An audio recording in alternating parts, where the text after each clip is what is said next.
Better than forgetting. Okay, we'll use this one as an example. We'll use this one as an example. So, looks complicated, pretty basic. They're gonna have a physical tie-in. So right now we just have a whip that's connected down here, but an electrician's gonna pipe into the side, tie in up here. These are your power ends. So this is the power end. Okay. Yeah, right now we're using whips, but Okay. they're probably gonna require, we might use whips, but they might require a knockout with a Okay. Armor X comes in. Okay. So main power supply for this panel, anything that's lit up green generally means that it's gonna put out 12 volts. Anything that's lit up blue is putting out 24 volts. Okay. So like this down here, see how this is green? This is gonna be your 12. This is gonna be your 24. So, but this one also have the blue. On the left, like it might down here, somewhere down here might be 12. Like this all comes pre-wired. Okay. So the only thing really that you have to worry about is one, these boards can take 12 or 24 volts, Okay. but they use a pass-through configuration. So you see this jumper right there? Okay. There, you can either set it to 12 or pass-through. Pass-through means that any voltage that's applied on the input here is automatically going to push out to the devices. You want Okay, that because okay. we're powering it with 12 volts. If you have this set to 12 and you accidentally power it with 24 volts, you're going to fry the board. So make sure that this is set to pass-through. So the jumper on the bottom, Okay. you'll see there's a PT on the bottom and the top's Okay. 12. What you say pass through again? What's that mean? So pass-through is, this is your input voltage, okay? Okay. So for these smaller panels, there's no 12 volts except for this right here. Okay. In these panels over here, you see these down here? These are selectable, so they're all green because we've programmed them to be 12 volts. Okay. But over here, you can see that this panel has blue. Okay. Those are 24, that's 12. And all it is a little jumper right there. You can see those yellow jumpers. Okay. You can switch them between 12 and 24 volts, Okay. and the LED will change color. Same with up here. Okay. Okay. Blue, 12, or 24, green, 12. So, in this instance, because we know that our devices like the Rexes, the readers, they all take 12 volts. Okay. We want to apply 12 volts here, Yeah. and then pass through that voltage to the devices. Okay. So in this panel configuration, both of these have to be powered off of this 12 volt power supply. Okay. Because this, as far as we can tell, is the only one that's giving out 12 volts. Okay. So 12 volt gonna come out of those thing to this thing, and then it's gonna pass to whatever we're wiring in those.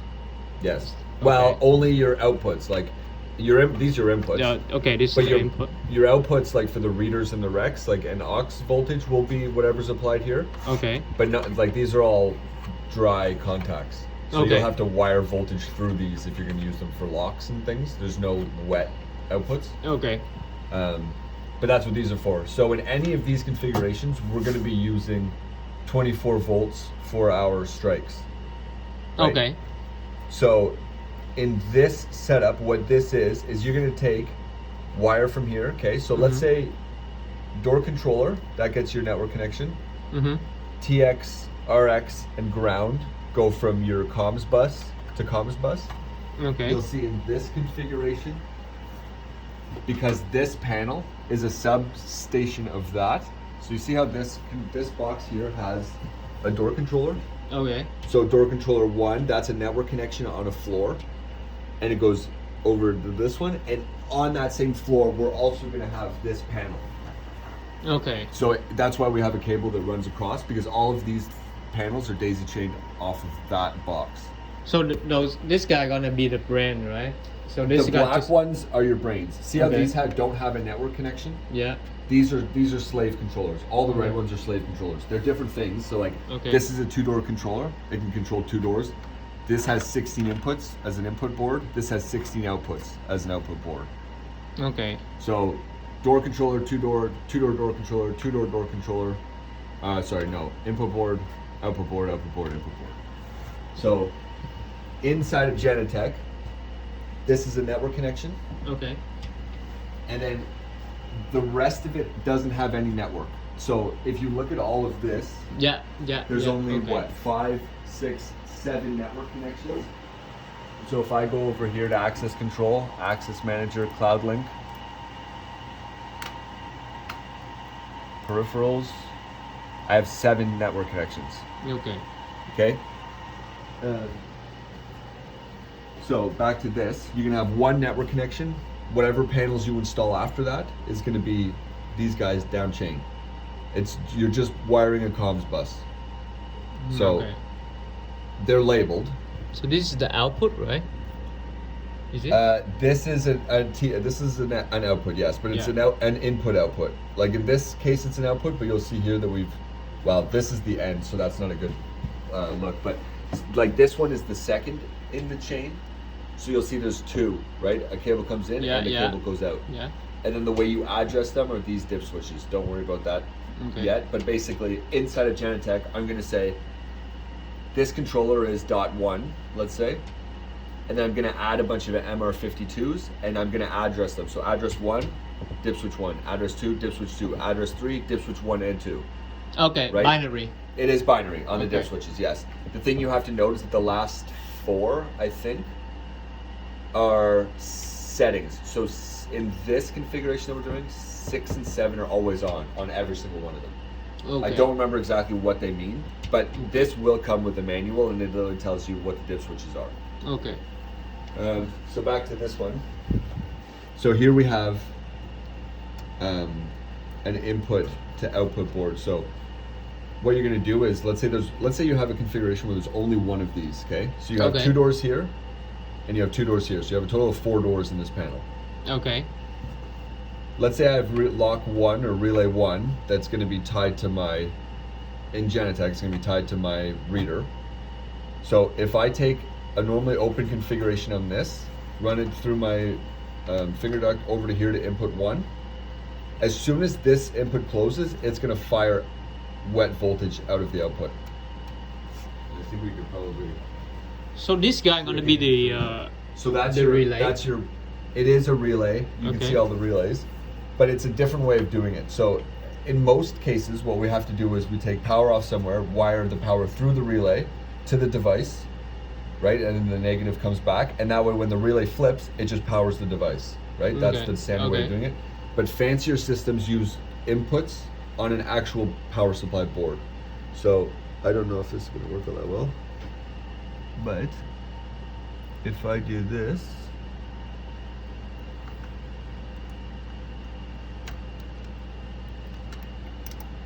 so you hear the relay click? yeah. So all this is a dry input. So if I wire my 1 and 2 into my normally open on this, Okay. as soon as I get a valid read or something tells this to open the door, it closes. It then closes the input, and it's going to fire voltage out of the output. Okay. So everything here is going to be dry relays, whatever you want to be switching. And then this is where you're going to get your 24 wet. volts to your locks. Okay. So all your locks will be tied in here, just 1 to 1, like input 1, input 2, output 2. I think it goes all the way up to 8. So there's 8 channels there, right? Okay. 8 different relays. And this is what's powering your voltage. You can take these, It changed the power. you can change the output voltage. Okay. In most cases, moving forward, we're going to be using 24 volts to power strikes, because 24 volts is a more like efficient power source than 12. Like your amperage is higher on a 12 volt source than it is on a 24 volt source. So depending on what need is for the strike. If you're installing a 12 volt strike, then you have to switch these to 12 volts. Yeah. Okay. But I think we'll be doing everything 24. So those guys gonna power for my my strike. that will power your strikes. This guy gonna be my push button. It could be, depending Yeah. on the door configuration. Mm-hmm. Well, your push button will go to your inputs, Yeah. right? Because it's an input device. You're inputting an action in yeah. the system. Yeah. These are your outputs, so it could be, Go here. yes, in terms of the lock relay. Okay. So like relay 1 will be your lock output. That's just going to trigger this, and then this will trigger that. This is just a dumb device. There's no Okay. connection here. Okay. But instead of wiring power through this relay, it's just a dry loop to here, and then this one fires that. Okay. So the input in here Yep. gonna trigger the relay. If over you here. program it to do that. Right? Oh, okay. Right? Because okay. it depends on the configuration. If you're wiring a mag, for example, yes, you're going to need to tell the system that on the press of this button, I'm going to flip states. Okay. Okay. But in most cases, you just have free egress out. So inputs don't normally correlate to this directly unless you're doing some sort of request to exit device or something, you know, that the door requires you to activate the system on your way out. So this thing gonna just like a brand, it's just gonna communicate back to the software. Yes, but this also has 2 doors on it. Okay. So it is a 2-door controller, but it's also the brains, the network connection, right? So if you look at this whole setup, so this is a whole building, everything we have here. So each one of these is a floor. So instead of having one, because you could have one controller with up to 64 modules on it, but instead of doing it like that, you just have, we're gonna have a switch installed on each floor Okay. that connects to this, which basically controls the entire floor. Okay. So then we have on our data rooms, it's network connection to each panel instead of one network connection and then running cables all over the place for your controllers, right? Oh. So in a tower, now we have each floor has its own panel, and that way your modules for that floor are inside the data room, and then everything else is network connected throughout the whole building. Hold on. How when you mean like everything else gonna be network connection? So this is all networked, right? Yeah. So your brains are all networked. So think about basically, essentially, one of these is going to be on each floor. Okay. That goes back to a switch in the same floor, because every floor of modern buildings will have its own telecom room. Mm-hmm. Those switches will then have uplinks. So our switches for this building, this is all staying on our network. We're building our own network for everything that we're installing. So this is going to be a LimeRock switch. So all of these on each individual floor, we have our uplinks, and that's how we get our network connection to each individual controller. Okay. Right? So we're basically creating a network of door controllers. There's only 7 of them, and each door controller has individual door modules down chain, and that's where you're using the communication lines for, right? From one to the next, to the next, to the next, to the next. Like any other 485 chain, it's always like that. Okay. But that's, I mean, it's all a little complicated, but the only thing you really need to know is your site is likely only going to have one of these, Okay. right? That's Like network the connected. entire building? Probably. Oh. Because it depends on how many doors they want or how far away things are, right? Like think about it this way. Let's say you have a massive building, right? It's Yeah. like hundreds of feet wide. Instead of putting one controller here and then running door cables all the way across the other building, if you already have internet over here, you just put 2 door controllers and then you're only running little chains for your door wiring, right? And then these just communicate on the network. If the network already spans the whole building, there's no point in putting one here and then running, 1,000 feet of cable everywhere when you can just install a door controller, tie them onto the network, Okay. and then you just run your chains closer to the doors. It's basically the thought process. Like, we wouldn't want to install one of these in the basement and then run 1,000,000 cables up to the 10th floor, when we can install one of these on the 10th floor, have one cable that connects it to the network, and then all your cabling for there is just on the floor. Okay, so if I have 10 floor, Yeah. I only need one of those. It can like control like 10 floor. You could, Yeah. but the purpose is to avoid running 1,000,000 cables, right? Yeah. Because if you have 10 floors and you've only got one of these in the basement, Mm-hmm. right, you're going to be running 1,000,000 cables, Okay. right? Because you have doors all over the So place. rather than like I doing that, I'm gonna get each floor one of those. Yes. And those gonna talk together. Via the network. Go back via the network and then go back to the computers. Yes. Okay. Okay. And then you're just installing these Yeah. down So chain for as many doors as you need, okay. Okay. right? So if I only have one of those, gonna have like each panel like this. Each of those gonna go in each floor. and then all of them have to go back in here.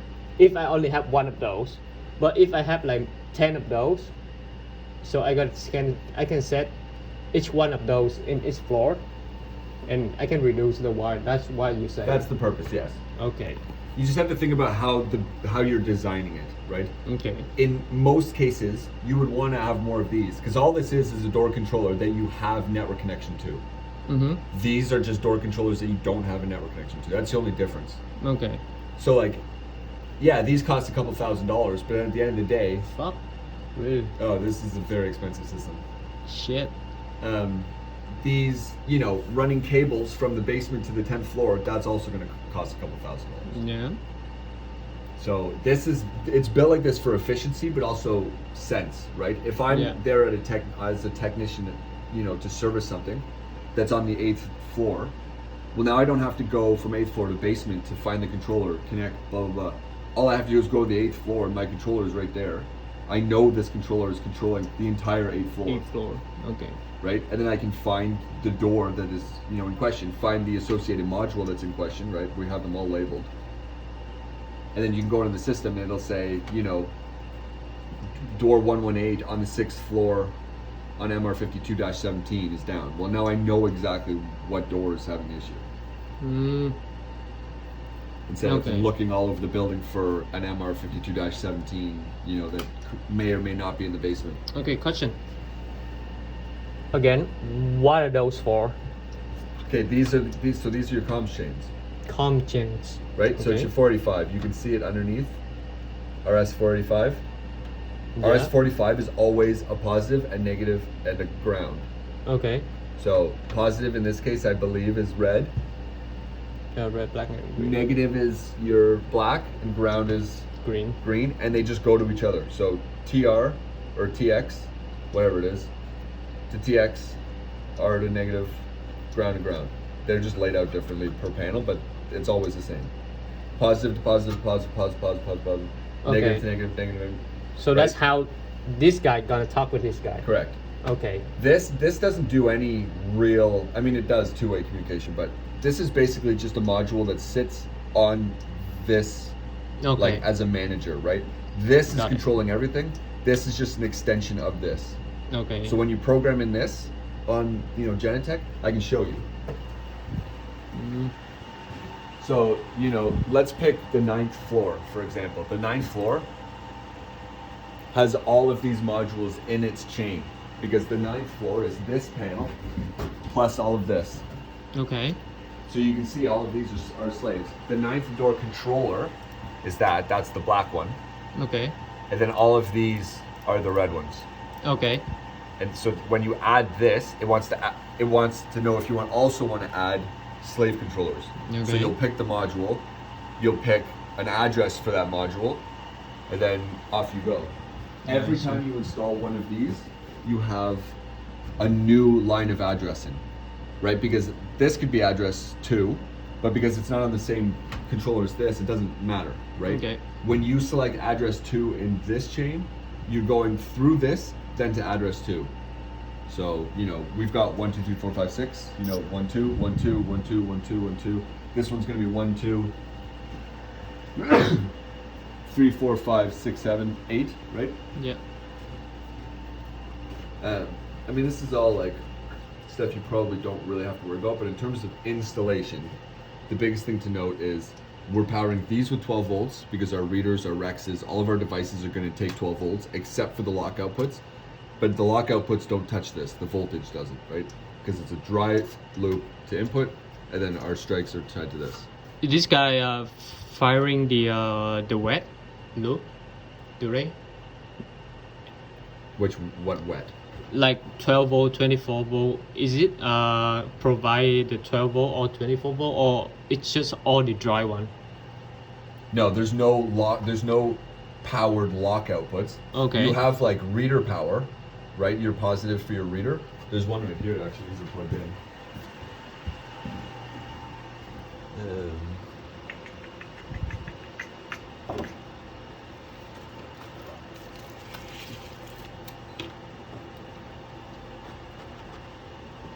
So you can see,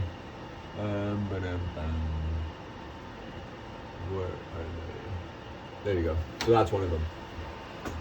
Right? So here, we're powering this with 12 volts. We've set it to pass through, so every device that gets an output, a powered output, is already 12 volts. Okay. So we Okay. have positive, negative, and then because we're using ODSP, which is a type of like reader encryption, it's just white and green. So just a 4-cable connection. Got it. And so like this, these doors work. So you can see it flips a relay, which then powers this. Okay, so Yeah. this, I forget which one it is. It lights up. It's right there. Is it this guy? I think it is this guy. Yeah, it's that one. Okay, so reader right there, one of these two, don't know which, but one of those 2. Mhm. Okay, I give a valid read, relay flips, it flips one of the relays, and it's firing here because we have a dry input to this Yeah. output board. Yeah. So you see that little blue one? As soon as I read, it flashes to let me know that it's activated. And then our lock output, I forget which one's tied to, that one, Okay. Okay. is powered down there. Okay. So it's just like any other access system, it's just about, you know, Okay. how to think about it. One other thing to note is this guy. So this is the Netlink. Mm-hmm. It's basically a second network connection so that we can monitor the health of the life safety board. So this all comes pre-configured. We have to plug in here and then add it as a network device. So then when we configure it and add it into Genetec, I can get a prompt saying that if any one of these power modules fail, or there's an issue with it, the batteries are low, whatever, it'll send me a signal via that module, this network connection, saying, you know, whatever the problem is. AC power failure, loss, battery dead, whatever. So it'll tell me on this panel, you know, on the 9th floor, whatever the fuck it is, you know, it'll prompt you with error codes. Okay. That's just how it monitors this. Oh, so this thing is monitor like everything. Just the power Just the devices. power, Yeah, okay. just this side of things. Okay. It just the doesn't power. monitor here, but like this, because the power from here is coming from here, if something goes down, you know, then you know. So this is what tells you. No, I It's see. important to have monitoring on life safety panels. These are called life safety panels by Life Safety, and a lot of the time they're meant for like, you know, fire control. Okay. Yeah. Okay. This one is power supply. Well, they're all kind of power supplies. Like, so this is the main board that's going to convert your 120 to your output voltage, so 24 volts. 24 volts in here. And then it's also getting converted to a 12 volt, so that's your step down. But then this is also powering, I think, this side, or maybe it's this one. I can't remember. There's one other thing that gets plugged in here, but we're just T-tapping power off of this for our 2 boards. Okay. 2 boards is not a big deal. If you have, you know, 10, you Mhm. may not want to tap off of this because it only has, you know, So we a can certain tap output voltage. on those and go to like those to go to this board, go to that board, go to that board. Is it okay to do that? Yes. In theory, it's the same thing. You're still just Mhm. daisy chaining off the Yeah, same input. yeah. But it just depends on what the requirements are, right? If this has, you know, a 200 milliamp draw, and this is only a 1 amp output, well then you can't. A go 5 more amp, than- okay. So it depends. But in this case, this is way more than enough to do 2. So if like Will said, you're getting panels like this, then that's more than enough. If you're gonna get a panel like this, then you need proper 12 Power volt supply. output. Yeah. So see how that one's green? Mm-hmm. That's this whole board is 12 volts. This whole board is 24 volts. I see. I see. Okay. Good. Good.